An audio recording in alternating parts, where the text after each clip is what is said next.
back to The Bright Side. Macy here, The Bright Side Girl, and today we're doing my June book haul. So I didn't actually do a book haul for May because I didn't have quite enough books, and also I just didn't get around to it. I have plenty to show you guys today, and I'm really excited about a lot of these, so I've been collecting them for 2 months now.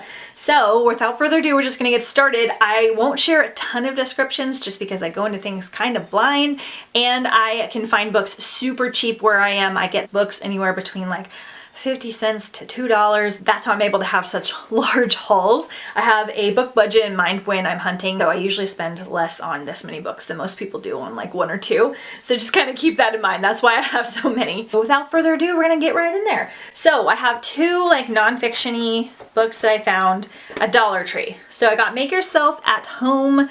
Sorry, my ring light's gonna make things shiny. This is Design Your Space and Discover Your True Self.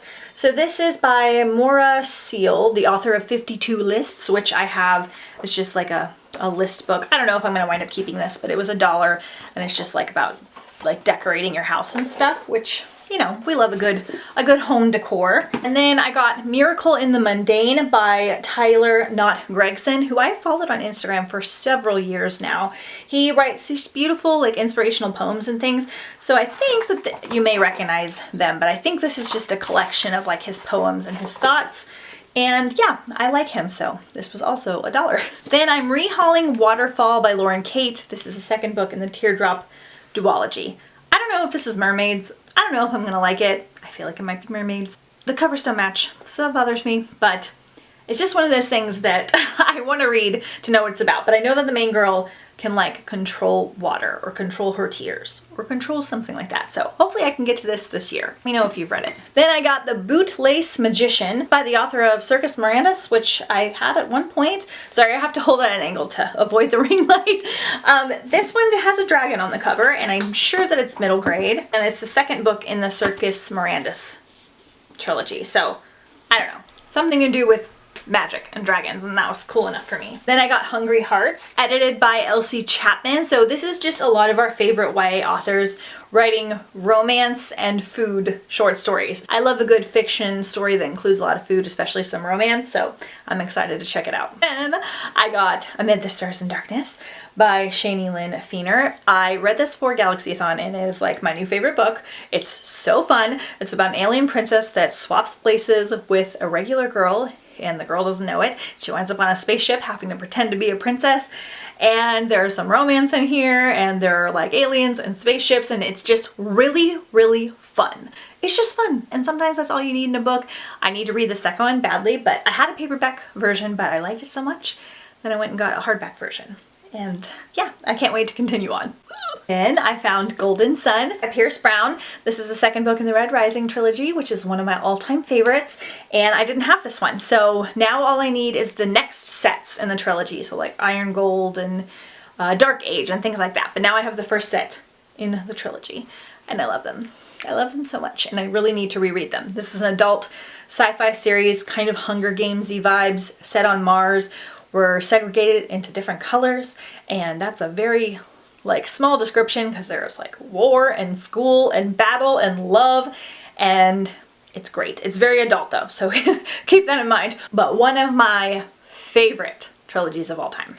More sci-fi because this is kind of left over from Galaxy-a-thon. So this is The Disasters by M.K. England. It's about kids in the Spaceship Academy, and I think they're like not good at it or something. That's why they're the disasters. I don't know. I bought a bunch of space books after Galaxy-a-thon because I love sci-fi. Another sci-fi, In Evil Times by Melinda Snodgrass. This is part of the Imperials saga, and I had these a while ago and I decided to pick them back up because I was running a little bit low on my sci-fi reads. I don't know anything about it besides that it's sci-fi.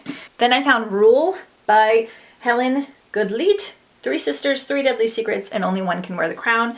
So it's kind of giving me like 3 Dark Crowns vibes, and it has a cool cover. This is going to be horrible to hold up. Can you see it? There we go. Starters by Lissa Price. So I don't know. It just looks very cool. It's sci-fi, something to do with a virus and dystopianness, and yeah. Super excited. I did pay more for this one because I've been looking for a while. The Red Scrolls of Magic by Cassandra Clare and Wesley Chu. This is like her adult series in the Shadowhunters world following Magnus. And I don't want to give away too much spoiler-wise.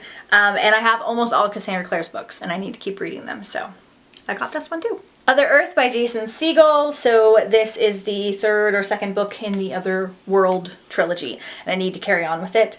And it's basically like virtual reality video games and conspiracies and reality blending with virtual reality and all kinds of things like that. And I really enjoyed the first book, so I need to carry on. The Queen of Sorrow by Sarah Beth Durst. This is the, I think, third book in the Queen of Blood trilogy. I think this is an adult series, not entirely sure. It's the Queens of Renthia series. I've heard really good things about this series even though I don't know what it's about. So that's why I got it, because it was highly recommended. Princesses, royalty, magic, just all the good stuff. This Cruel Design by Emily Suveda. So this is the second book in the This Mortal Coil. Also kind of sci-fi. I don't think it's spaceshipy, but dystopian possibly. I think this is also adult. Some kind of murder aspect. Also possibly a virus, so take with it what you will. Also heard good things. Love and Other Carnivorous Plants. I honestly got this because it has a cactus eating a heart on it, and that's cute, and I love plants. So this is just a contemporary romance, I think, which are not always my favorite, but I like to try a few out every year. So let me know if you guys like this one down below in the comments. Super excited, The Raging Ones by Krista Becca Ritchie. Honestly, the cover looks cool. But then it says, in a freezing world where everyone knows the day they will die, 3 teens break the odds. So basically 3 teens come together and they hit their death day, but they didn't die, and so they have to be like on the run or something. Kind of sci-fi, kind of dystopian, but it sounds extra neat. And I know a lot of my friends have this one, so I'm excited to like have like a massive buddy read one day. Song of Blood and Stone, another fantasy. It sounds really cool, but the synopsis is kind of difficult to talk about, so look it up if it looks good to you, because a lot of the times I just go off the covers.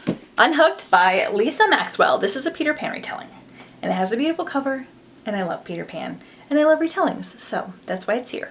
Burn by Alyssa Sussman. I'm sad because I think I got rid of the other book in this series, but it's something about magic and princesses and sisters, and yeah, I don't know. You know if you read it. The Queen of the Tierling by Erica Johansson. I had all of them in the series except for this one. Has kind of mixed reviews. Another like kingdom fantasy, princess fantasy, queen fantasy, probably war, magic, all those things. Decided to try it. It's really big. I don't know if it's adult or not. I think this is the special edition.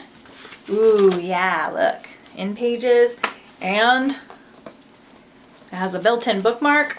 Hope I like it. I have them all now.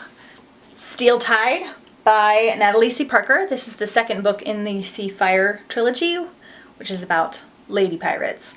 That sounds cool. And I'm going to read this one for Mermaid Marathon, which should be happening very soon, if not right now already. I'll link the video about that up here in the cards if you guys want to click it and check it out. But yeah, cool.